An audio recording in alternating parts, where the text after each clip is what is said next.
मुगल बादशाहों के हिंदुस्तान में महलात थे और बादशाहत के दौरान में वो अपने इन शानदार महलात में रहते थे। लेकिन मरने के बाद इनके शयान शान इनकी कब्रें बनाई जाती, जो किसी वसीओ अरीज क़िताए ज़मीन पर बनाई जाती, जिसमें वसीओ अरीज बाग और मकबरा नुमा कमरा बनाया जाता। लाहौर में शादरा के इलाके में मौजूद नूरुद्दीन जहांगीर का मकबरा एक ऐसी ही शानदार मुगल शाही इमारत है।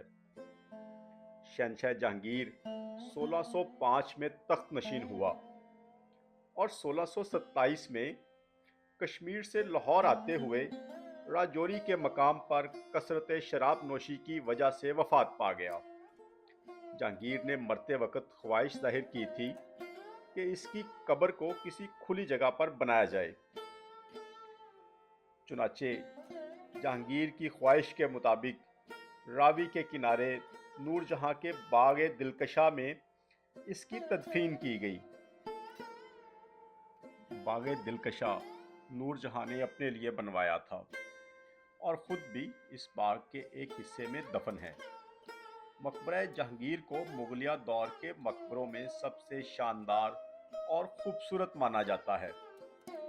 मकबरे के चारों कोनों पर बहुत ही हसीन मीनार हैं और कब्र पर संगे मरमर नस्ब किया गया है और उस पर अकीक, लाजवर्द, नीलम, मरजान और दीगर कीमती पत्थरों से नक्शकारी की गई है।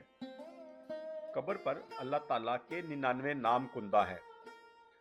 शहंशाह जहांगीर की कब्र को दुनिया की सबसे महंगी कब्र का एजाज भी हासिल है, जिसे इसके बेटे शाहजहां ने उस दौर में 10 लाख की खतीर रकम से बनवाया था। नूरुद्दीन जहांगीर 30 अगस्त 1569 को जयपुर की रानी मरियमुज़्ज़मानी, जो कि जोधाबाई के नाम से जानी जाती हैं, और तीसरे मुगल बादशाह जलालुद्दीन अकबर के यहाँ 11 साल के बाद बहुत ही मन्नतों और मुरादों के बाद पैदा हुए। जलालुद्दीन अकबर बेटे की पैदाइश पर बहुत खुश थे। उन्होंने खजाने के मुंह खोल दिए, दिल खोलकर खैरात की। इसके बाद जलालुद्दीन अकबर के यहाँ 2 और बेटों की भी पैदाइश हुई, जिनके नाम मुराद और दानियाल हैं। शहजादा जहांगीर, जिनको बचपन में शेखू बाबा भी कहा जाता था, बहुत ही ज़हीन और समझदार थे। महज 10 साल की उम्र में उन्होंने 10,000 सिपाहियों की कमांड संभाली। बहुत जल्द न सिर्फ अवाम में मकबूल हुए, बल्कि जंगो जदल और अमूरे सल्तनत में भी नुमाया नजर आने लगे। शहजादा सलीम उर्फ नूरुद्दीन जहांगीर ने 3 शादियां की। पहली शादी माँ बाई से हुई, जिनको शाह बेगम कहा जाता था, जिससे इनके 2 बेटे थे, खुसरो मिर्जा और परवेज मिर्जा। दूसरी शादी राजा उदय सिंह की बेटी जगत कौसैन से हुई, जिसका नाम जहांगीर ने बदलकर ताज बीबी या बल्कीस बेगम रखा, जिससे इसका बेटा खुरम पैदा हुआ, जो बाद में शाहजहां के नाम से मशहूर हुआ।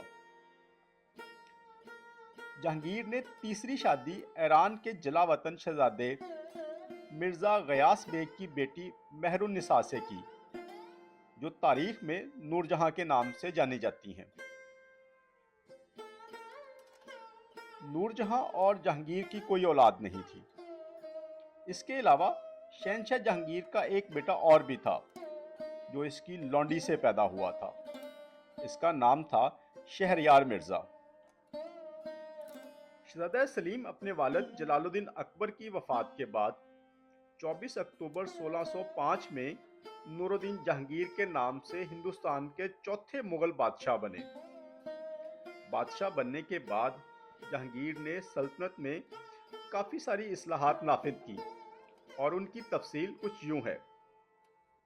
अपने नाम का सिक्का जारी किया, नई सड़कें तामीर करवाईं, बहुत सारी मसाजिद तामीर करवाईं, सरकारी शफाखाने हर शहर में बनवाने का हुक्म दिया और उनके कारनामों में سب سے بہترین کارنامہ جو ان کے نام کے ساتھ منسوب کیا جاتا ہے، ایک زنجیر عدل دریائے جمنا کے کنارے سے آگرہ کے شاہی محل تک بندھوا دی، تاکہ کوئی بھی اس کو کھینچ کر اپنی فریاد ڈائریکٹ بادشاہ تک سنا سکے۔ یہ زنجیر 30 گز لمبی، 4 من وزنی خالص سونے سے بنی تھی، جس کے ساتھ 60 گھنٹیاں نصب کی گئی تھیں، اور یہ گھنٹیاں آگرہ کے شاہی محل میں تھیں۔ اس وسیع و عریض دلکشا باغ میں 3 مقبرے تھے، لیکن برطانوی دور میں ملکہ نور جہاں کا مقبرہ ریلوے لائن کی وجہ سے الگ ہو گیا تھا۔ اب یہاں 2 مقبرے ہیں۔ دوسرا مقبرہ یہاں پہ آصف خان کا ہے، جو ملکہ نور جہاں کے بھائی تھے۔ روز ہزاروں سیاح اس مغل دور کے شاندار مقبرے کو دیکھنے کے لیے آتے ہیں۔